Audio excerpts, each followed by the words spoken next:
Hi, thanks for joining us at Little Olive Kindergarten Classroom. Today we're going to do a really special read aloud. It's perfect for Valentine's Day and it's called Have You Hugged Yourself Today? I hope you love it as much as I loved writing it. A wise old owl with lots to say told a raccoon, "Make sure you hug yourself twice a day." "Why?" asked the raccoon, puzzled and confused. The owl knew the answer and looked quite amused. "Hoot," said the owl, "I'll tell you loud and clear. There's no one like you, not far or near. Your hugs are special, just like you. So when you're giving out hugs, give yourself a few." The raccoon wrapped his tiny arms around himself and squeezed with all his might. Before he knew it, his little heart took flight. He felt good, he felt strong, he stood a little taller. His worries, it seemed, grew a little bit smaller. "It's like magic," said the happy raccoon. "I feel like I could fly right over the moon." "Right," said the owl, "and pass it along. It's an age-old secret, and it never goes wrong." The raccoon ran off feeling merry and bright, dancing and prancing, oh, what a sight! On his way through the woods he saw a deer. She looked sad and glum and without much cheer. "Oh, friend," said the raccoon, "are you doing okay? You look sad and glum. Have you hugged yourself today?" The deer looked up and wiped the tear from her eye.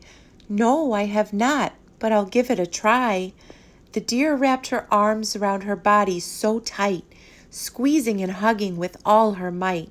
Before she knew it, a smile appeared. "Thank you," said Deer. "All my tears have cleared." The raccoon kept going. He was happy to help. Then all at once he heard the tiniest yelp. It was a mouse that was shaking. She looked so afraid. She was shaking and shivering. Not a sound she made. She was scared to be small in a world so large. She wished she were bigger so she could take charge. "Little mouse, can I ask what frightens you this way? I know something to help. Have you hugged yourself today?" The tiny mouse gave it a try, and before she knew it, she felt 10 feet high. "Thank you," cheered Mouse, feeling tall and strong. "I'll make sure I pass it along." Raccoon went on, feeling happy to help. Little Mouse could be brave and not have to yelp. Just then Raccoon spotted a squirrel feeling fancy and free.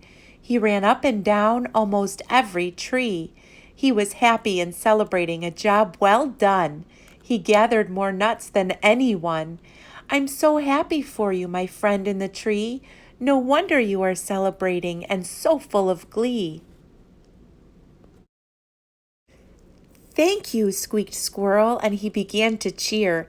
"Nothing can top this wonderful year. Forgive me, my friend, but I know something that may. It's really quite simple. Have you hugged yourself today?" The proud squirrel hugged himself tight. He hugged and he hugged with all his might. As happy as he was, there was room for more. He felt the excitement in his very core. He couldn't believe it, for goodness sake. Hugging himself was the icing on the cake. "Thank you," squeaked Squirrel. "You're welcome," said Raccoon. "Hugging yourself can take you to the moon. So be sure to hug yourself twice a day. You're worth it. You're special in every way." Well, that's the end of our special read aloud for today. Thank you so much for joining us at Little Olive Kindergarten Classroom. We'd like to take a minute to thank all of the artists that made our clip art illustrations possible.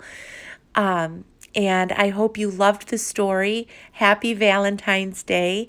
And if you did love the story, be sure to head on over to Teachers Pay Teachers, where you can download it at Little Olive for free. Thanks so much. Bye-bye.